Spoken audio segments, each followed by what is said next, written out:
Inspired today by Star Wars Day.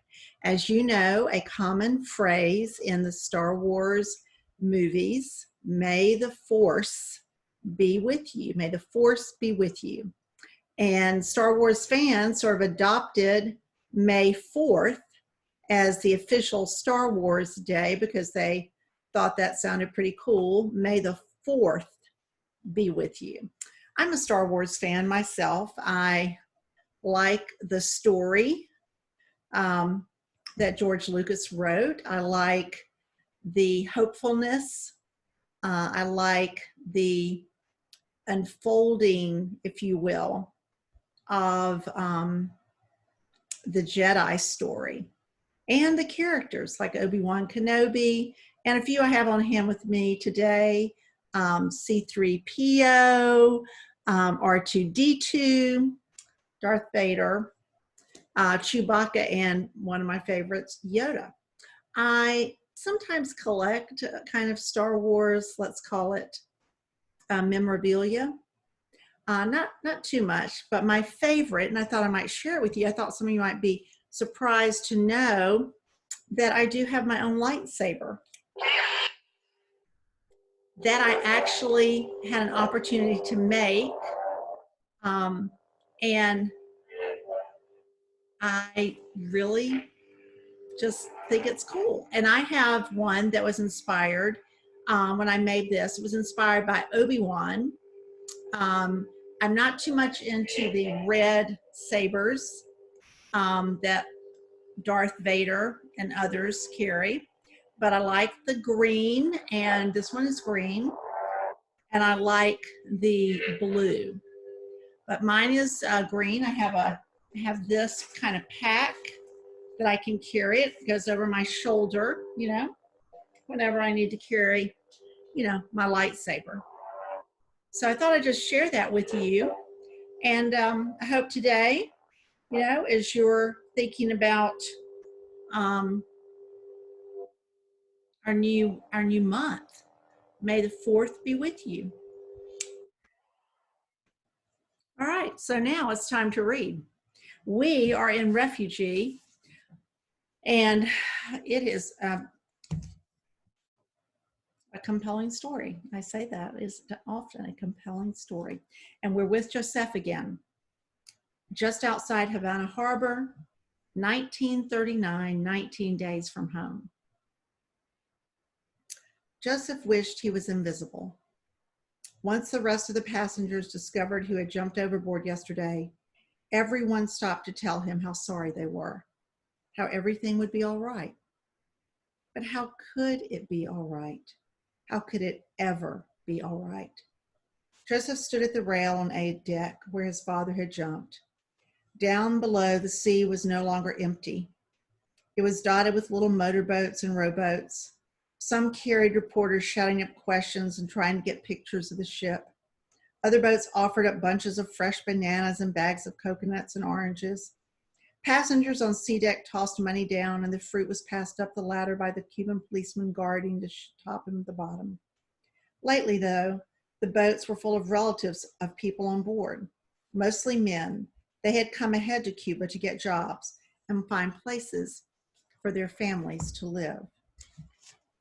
One man brought the same little white dog every day and held it up for his wife to wave to. The boats with relatives came close enough for their families to yell back and forth a little, but they couldn't get any closer. Thanks to Joseph's father, a handful of Cuban police boats now surrounded the St. Louis. They kept the rescue ships at a distance and watched for anyone else who tried to jump to freedom or death.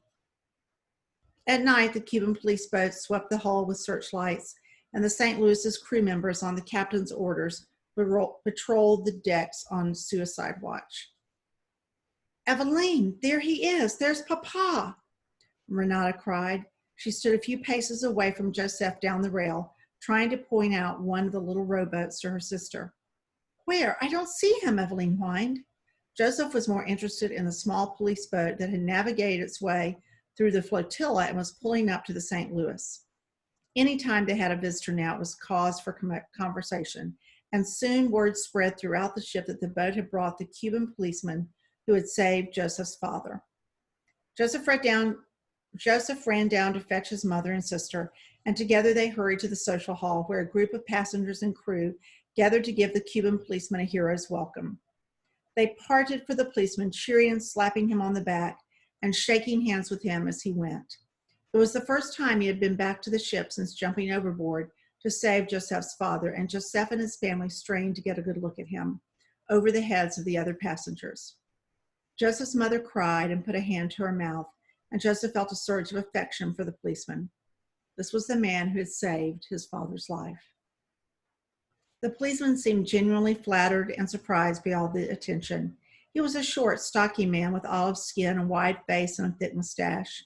He wore blue pants, a gray shirt with epaulets on the shoulders, and a matching gray beret. Around his waist was a leather belt with a nightstick and holster hanging from it. His name, they were told, was Mariano Padron. Captain Schroeder arrived to thank Officer Padron on behalf of the passengers and crew.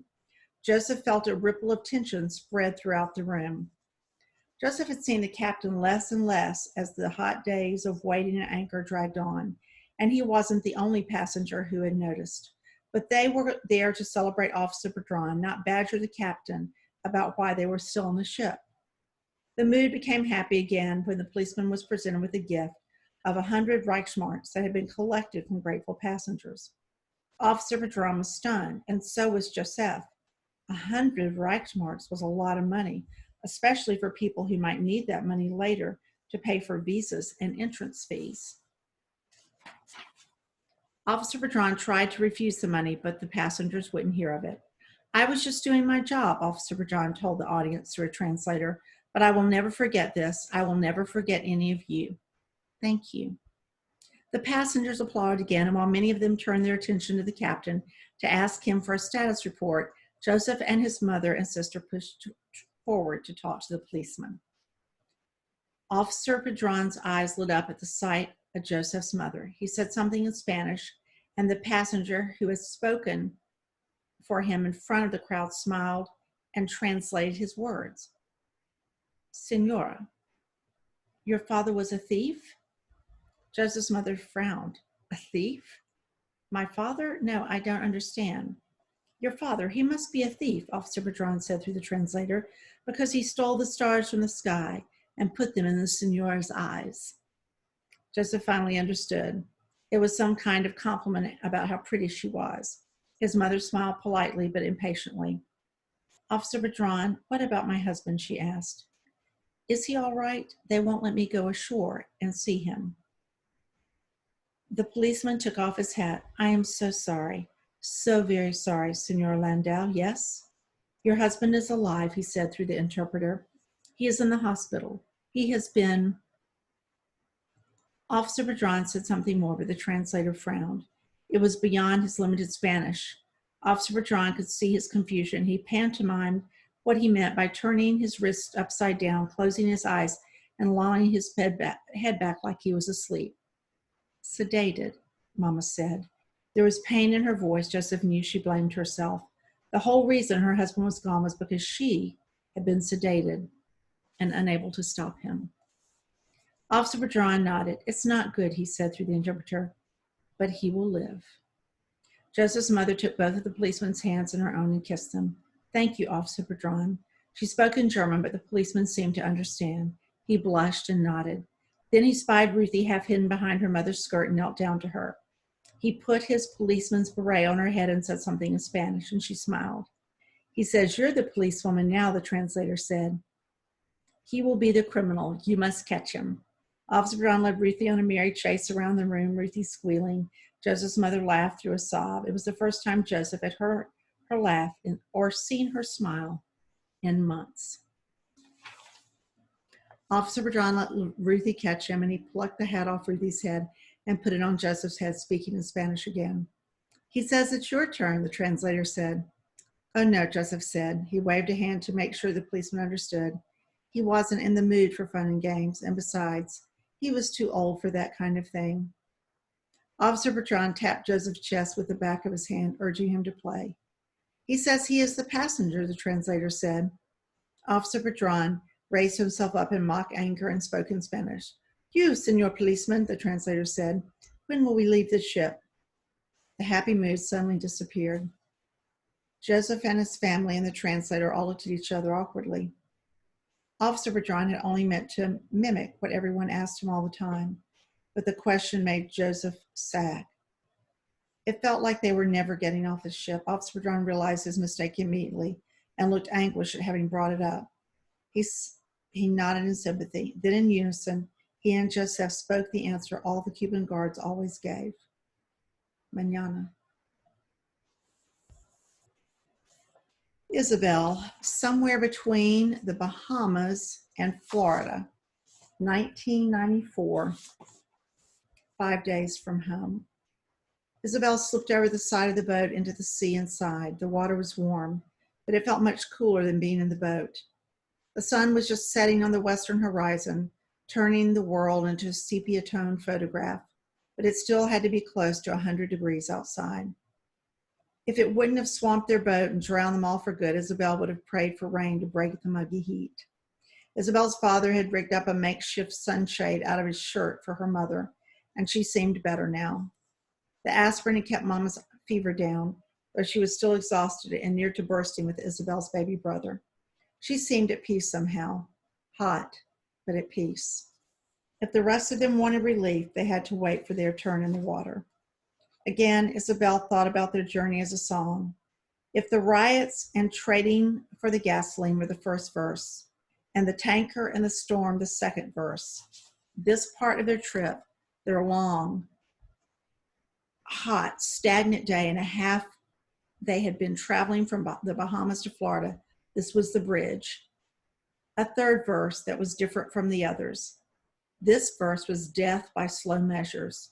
This was the down-tempo lull before the coming excitement of the climatic last verse in coda. This was limbo. They could do nothing but wait. The last sliver of sun finally disappeared below the waves, and Lewis cut the engine. The world went silent but for the soft lapping of water against the hull and the creak of their disintegrating boat. That's it, Lewis said. With the sun down, we won't be able to navigate as well. Can't we use the stars? Isabel asked. She remembered reading that sailors had used the stars to navigate for centuries.